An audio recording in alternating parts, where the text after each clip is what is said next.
G'day everyone, my name is Jessica Lane and I'm your Miss Earth 2024.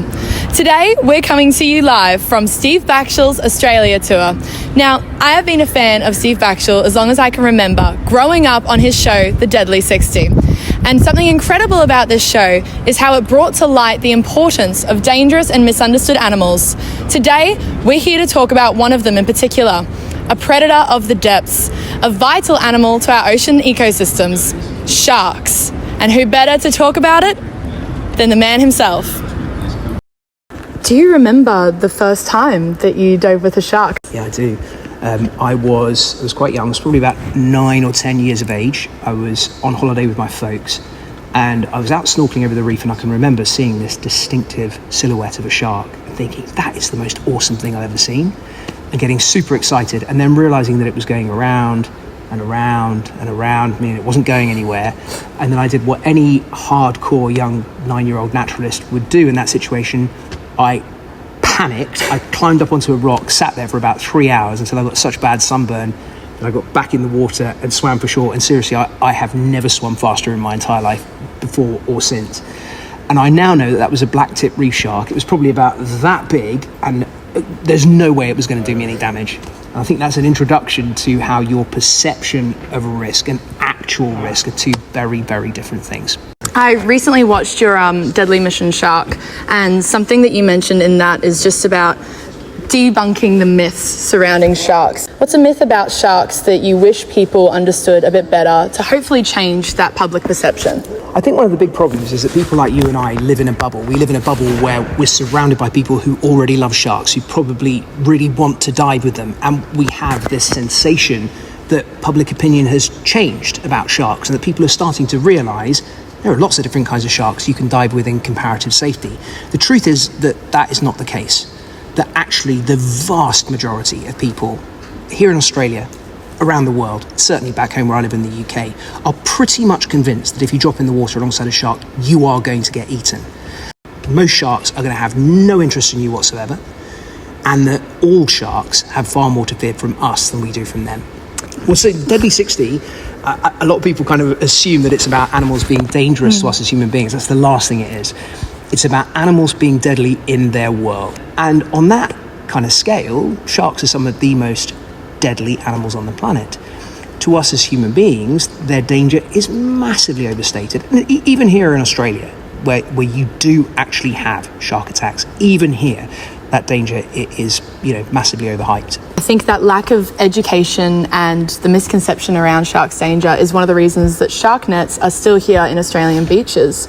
Can you give us a little bit of insight into your opinions on that, or what you think could be done better? Yeah, so I have experience of shark nets around the world. You have a beach that might have a net maybe 150 meters long. It probably goes halfway down to the bottom and not all the way. And actually, does it stop sharks going in close to the beach? Categorically no. A very high percentage of the sharks that are caught on their way back out from the beach area towards the open sea. So they've clearly got in past the nets, got around them, got under them, got even over them, and it does not stop sharks going into the beach, categorically.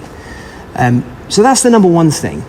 And a lot of people who are on the beach are going to think, well, I'm in a beach that has shark nets, I'm safe. So it encourages an increased perception of safety. And that means that people are more likely to swim at dusk and dawn, swim when there are bait balls around, swim when the visibility's bad. In situations where you absolutely should not be swimming in waters where there are sharks, people go, well, there are shark nets, it'll be fine. So in that way, it can make things more dangerous. So they don't work. They do not have the effect that people think they do. But the much, much bigger thing for us as conservationists is that, yes, they do catch sharks. And they do catch some sharks that can be of danger to human beings. They catch far, far more things that are of no danger to us whatsoever. They're catching dolphins, they're catching turtles, they're catching whales. And, when you add it up and you think, it's not going to work, and it's destroying all these animals that we absolutely value. It's potentially catching things that are protected. The onus is on us to take care of them. I just don't see how we can continue to justify using them.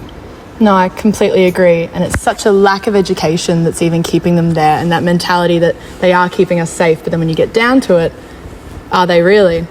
So you have to make sure that you are not diving at the times when sharks are most active. You're swimming rather at dusk and dawn. You're not swimming near estuaries where the water is cloudy. You're not swimming near seal colonies or near massive baitfish aggregations.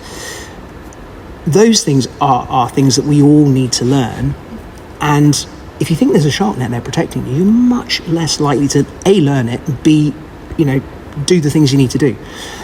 Second, what we've seen since we've been in Australia, and this has changed since I was here last, is the amount of shark patrols that are being done using drones, using helicopters. And certainly over in WA where we were, the shark alarms were going off all the time, and people were very aware of every single shark that's coming in close to beaches where there are a lot of people. That clearly can't be done everywhere, but it's an awful lot more effective than nets are. I think that people understand in Australia better than just about anywhere else in the world the challenges they face. They understand the ways that they need to be tackled. But just as so often in conservation situations all over the world, there are numerous sticking plasters that are put on, particularly by politicians, because people think they work, regardless of whether they actually do or not. And it's dangerous. It's something that can be, really damaging to animals, really damaging to people, and education, hard as it is the answer. So there you have it, from the expert himself. Australia's shark nets are ineffective, they harm marine life, including protected species, and empower a lack of education on how to stay shark safe. Australia, it's time to come together and get rid of these outdated and ineffective shark nets. Let's focus on non-lethal and humane alternatives, education, and getting the nets out now.